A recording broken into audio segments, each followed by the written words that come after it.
Good morning and welcome to your favorite breakfast show, that is Smell the Coffee. It is a quarter to the weekend and of course I am excited to be bringing you the freshest dose of Smell the Coffee. I'm your host, Glenora Shipura. Now before we get into our memes of the day, I think we need to take a look at our word of the day. So in my own words, the word of the day today is love yourself. Choose yourself, because if you don't, no one else will. So go out there, be number one in everything that you do. On that note, let's take a look at what's happening in our memes of the day. Most romantic thing a guy can do for a girl. You know, surprise a girl. Don't do the whole chocolates and flowers thing. All right, what's your ideal first date? Fly me to an unknown destination to see the sunset. What's the worst pickup line you've ever heard in your entire life? Oh my God, did you just fart because you blew me away?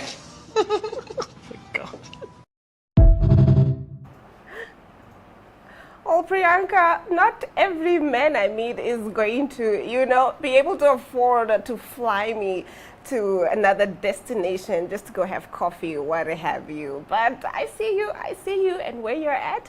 And I also have to say I love that. You know your value, you know that these are my standards. You can't just come into my life and you say you want to go on a date with me, but it's just like, ugh, let's go to a restaurant, Put in some effort in it. I hear you, girl. Let's take a look at the next one. Let me tell you something, ne? There's nothing wrong with these running clubs. The problem is the individuals who are in the running clubs. Guys, the problem is the people who go to running clubs and run there shirtless. I mean, why is your shirt off? I'm trying to understand. We just got here, we're stretching when you're taking off your shirt. Why? As if you being part of a running club is not enough. You want us to see your body, you want us to see your flesh. What's happening? Even worse, you have permanent tattoos on your body that don't make sense, that don't relate to your real life. This particular reel has me in stitches because I'm invited this weekend to go for a run. My friend is a runner and she's a hardcore in it. She has all the gear. She goes for almost every other marathon that I see. I think there's a point that we're even supposed to go to Swakop. Anywho, she invited me this weekend and I have to go because I've been saying no for quite a long time now. But what happens at the run clubs? Like, I also want to know more. Like, why are some men running shirtless at the run clubs? And is it true what people are saying that run clubs are the new Tinder? If I'm looking for someone, should I be going to the run clubs? Or is it really just all about health and fitness, what have you? Is it really about that, or is there more to run clubs? Anyways, do let us know what you make of that in the comment section on our social media pages.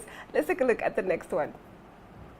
I was an elephant in a room and no one addressed me. I'd also feel some type of way about it because you don't even know what it took for me to get into this tiny room. I don't even fit through the door. How do I get here? And you're going to act like I'm not here. Actually, address me. Wait. Because no, address me. I think I'm going to die in this house. Literally. Like, no one's going to address me. If I was the elephant in the room and you didn't address me, I would feel some type of way too. Because what do you mean? You guys are saying you can't see me? You can't see me? But also, that saying doesn't make actually any sense, because if there was an elephant in the room, we would all be asking, hey, what is an elephant doing in the room? How did it get in there? How can it fit in the room? So saying, let's address the elephant in the room, yeah, I think we don't need to say it, because the fact that there is an elephant in the room calls for addressing of the elephant. So yeah, there's some things that we actually never thought about till you have to think about it, like some saying. So yeah, please address the elephant in the room. On that note, we have come to the end of this segment. On the other side of the break, we take a look at what's leading our top stories. Namibia is a land of movement, with waves that never stop reaching forward. Here, adventure is not something we search for. It is something we are born into. In every corner of this country, creativity rises, from artists, from athletes, from dreamers. And when the world comes to explore Namibia, they discover something extraordinary. Because when sport moves people, creativity moves ideas, and tourism moves the world toward us,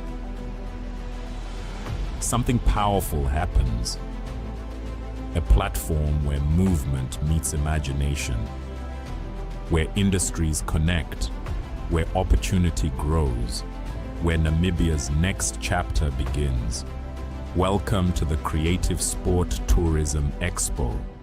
Exhibit, partner, experience. Creative Sport Tourism.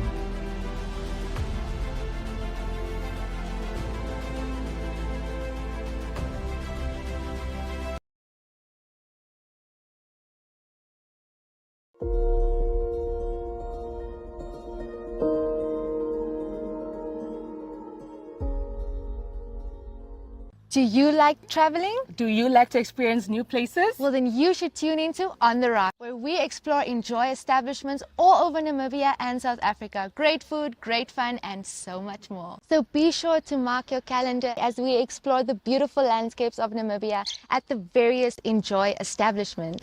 And where we also get to go on game drives, different activities, and meet the awesome staff of the different establishments. We will see you there.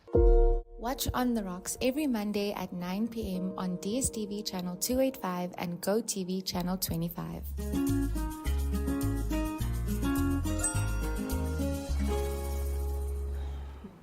Getting into our top stories.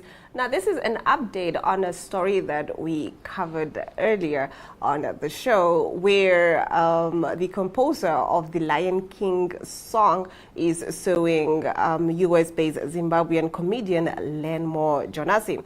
Now, Lenmore Jonasi has launched a desperate public appeal for financial help after being slapped with a staggering $27 million lawsuit, turning to a GoFundMe campaign in a bid to survive the mounting legal storm.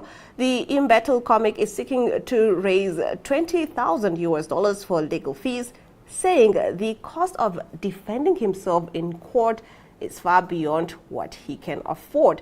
Now, the lawsuit was filed by South African composer Lebohang Morake, widely known as Lebo M, following a controversial moment on the 154 Africa podcast, where Jonasi made remarks about the meaning of the iconic Zulu chant from The Lion King. Now, Lebo M accuses Jonasi of spreading false claims about the chant, arguing that the comments distorts its cultural and artistic meaning.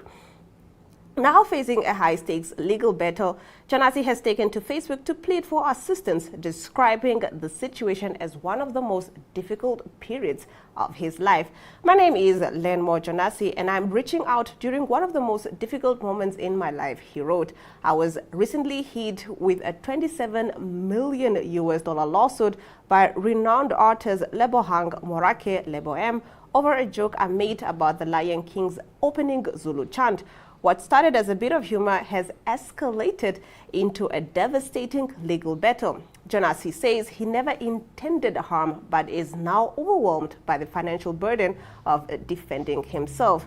I am a passionate creator who never intended harm, but I now face overwhelming legal fees just to defend my right to speak and tell jokes. The total cost for my defense is beyond my means, and I need your help. He is urging supporters to contribute to his GoFundMe campaign, saying every dollar will go directly towards securing legal representation. Every donation, big or small, will directly go towards my legal representation so I can fight this unjust claim and protect my livelihood. Please help me raise the funds needed so I can keep telling my story. The comedian's appeal comes as he faces renewed scrutiny online, with critics revisiting past concerns over his comedic style and previous remarks about Zimbabwean culture while based in the United States. Despite the backlash, Jonasi has previously indicated he will not apologize for the comments at the center of the lawsuit, maintaining they were made in jest. With $27 million claim hanging over him and $20,000 fundraising target set. Jonas's legal battle is now unfolding in full public view as he calls on supporters to help him fight for his defense. Learn more, learn more. Another thing that was not mentioned in the article is that he is also selling merch to help raise funds for his legal fees. So there's a little bit of humor in how he's approaching the situation, which, calls to question, is he taking it seriously at all? Because he is hit with a $27 million lawsuit and he's just asking for $20,000. So I'm not too sure if that is just for the legal fees or it's just in jest as well. But I like that he is, going to the streets. He is talking about what is going on, and he said it was just a joke. And another thing that I also picked up while I was getting the story online, people are saying he was not the first person to come out and make similar remarks about the Lion King's song. I think Jack Black also did something, back then. So quite a few people have, teased at the fact that the Lion King song literally just means here comes the king, what have you, the way he told the joke. So now it's a thing of, are we attacking Lenmore alone, or are we going to attack everybody that has come out and said similar critics to the song? So yeah, let us know your comments in the comment section, or your views rather. And yeah, is it fair or is it not fair? Is it unfair or is it fair? Does he deserve it? Did he have it coming? And yeah, what is a joke and what is not a joke anymore in this climate? All right, let's take a look at our next story. There's this restaurant in Atlanta called Nasty As Cheeseburger, and it was recently completely removed from DoorDash after this video went viral of what the restaurant looks like. Apparently it's being ran by a homeless guy, and he is operating from what is quite literally a shopping cart. I gotta say though, I don't know why people are surprised here. The place is literally called Nasty As Cheeseburger. What did you expect? At the end of the day, this isn't even false advertising. The guy's giving people what they ordered.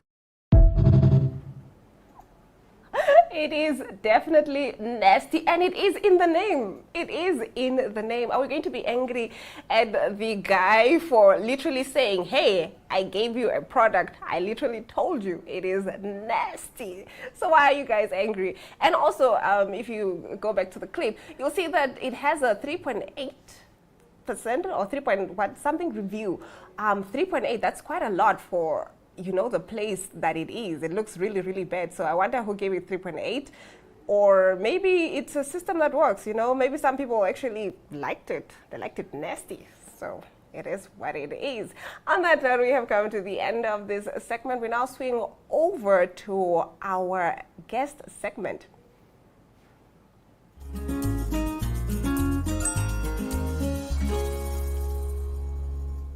Wednesday, the 8th of April, promises an all-ladies drumming experience with fun, vibes, and of course, a great time. And I'm joined by Taps, the facilitator of the event. Taps, how are you doing today? I'm good. How are you doing? I'm doing fantastic. Thank you for joining us in studio today. Thank you for inviting me. We have to talk about the all-ladies drumming experience, so it's only fair that we invite you because we need to hear it from the horse's mouth. Right? I'm glad that you took time to invite me to the studio. Okay, so talk to us. Let's get straight into it. For those that have never experienced a drumming circle before, what can they expect when they arrive? So the drumming circle basically it's a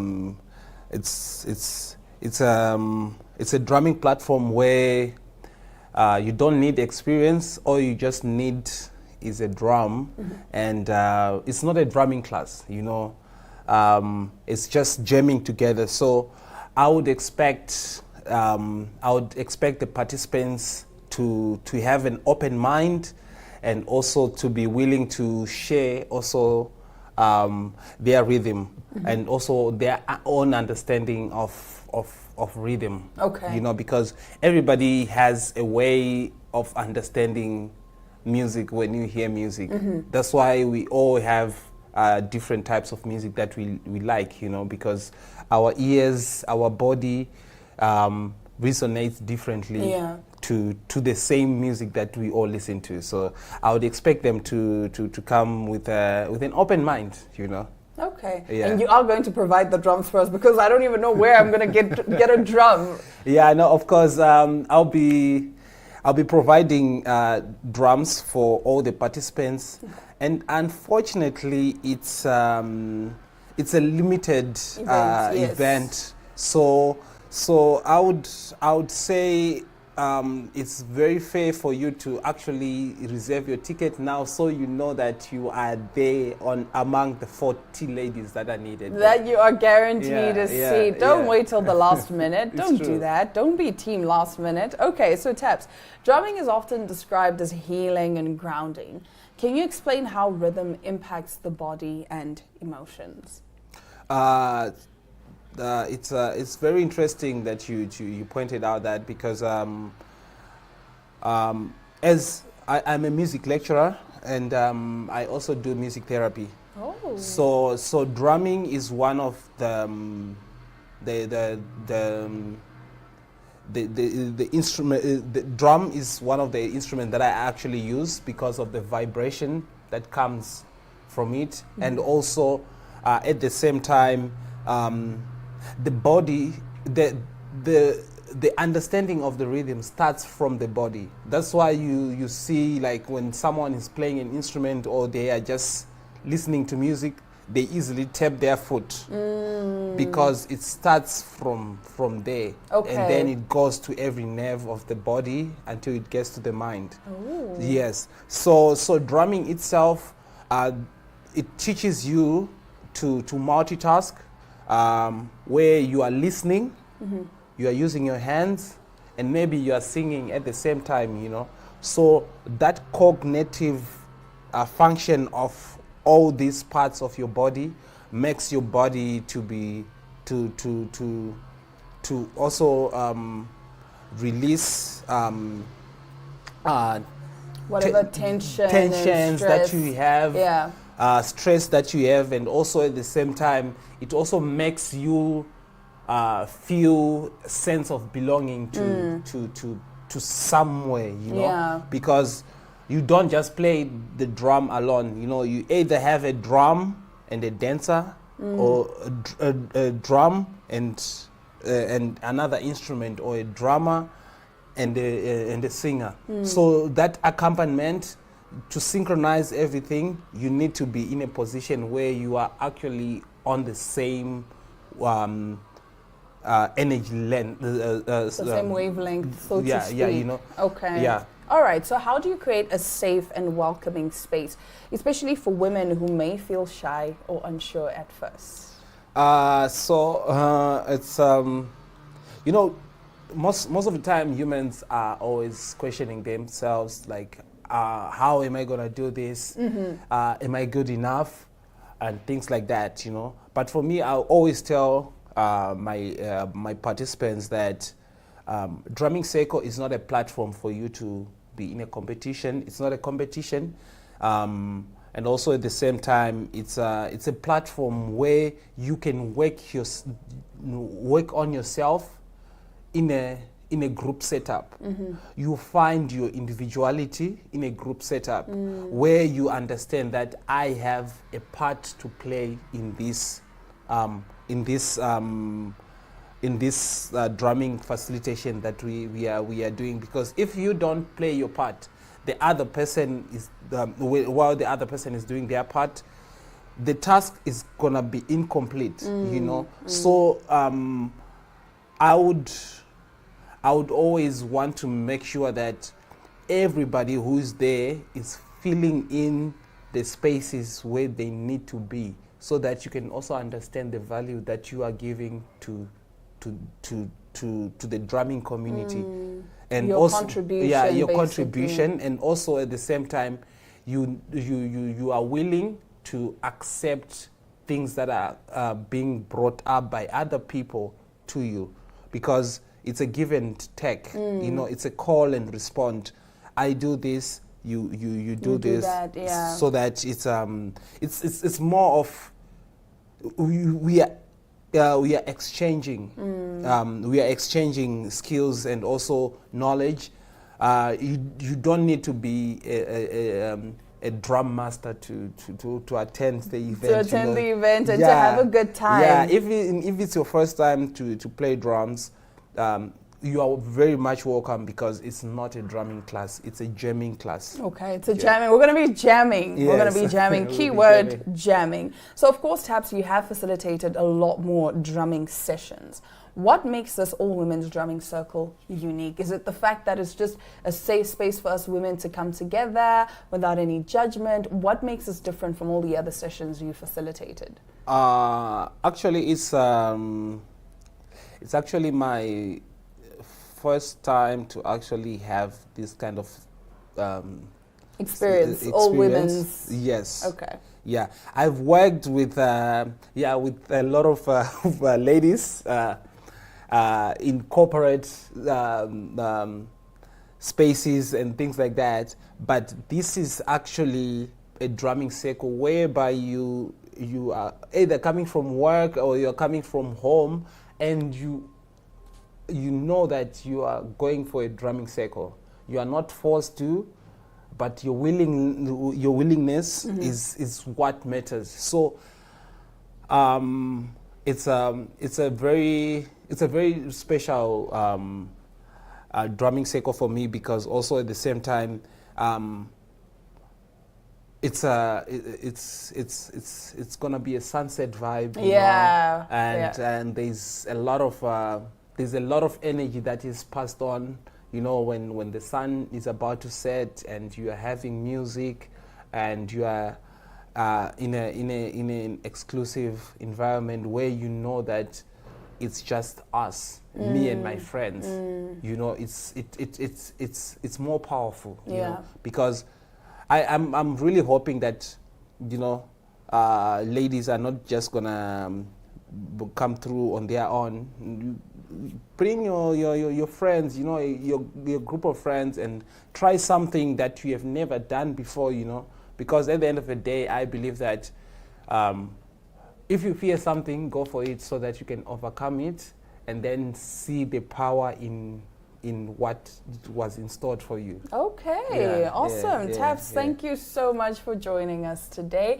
And we look forward to seeing you on Wednesday, the 8th of April, for the All Ladies Drumming Experience. Now, like I said, the event will be taking place on Wednesday, the 8th of April. Tickets are $280, and that is at NAM Events. So you can just type in NAM Events, and then you'll be able to get a ticket. And the ticket, of course, includes complimentary non-alcoholic bubbles, a beautiful sunset vibe and view, of course, the drumming experience, and a meal. And on that note, Taps, once again, thank you so much, and we look forward to seeing you. Thank you so much, Diana. All right, viewers, that brings us to the end of today's episode of Smell the Coffee. We will catch you again tomorrow, same time, same place.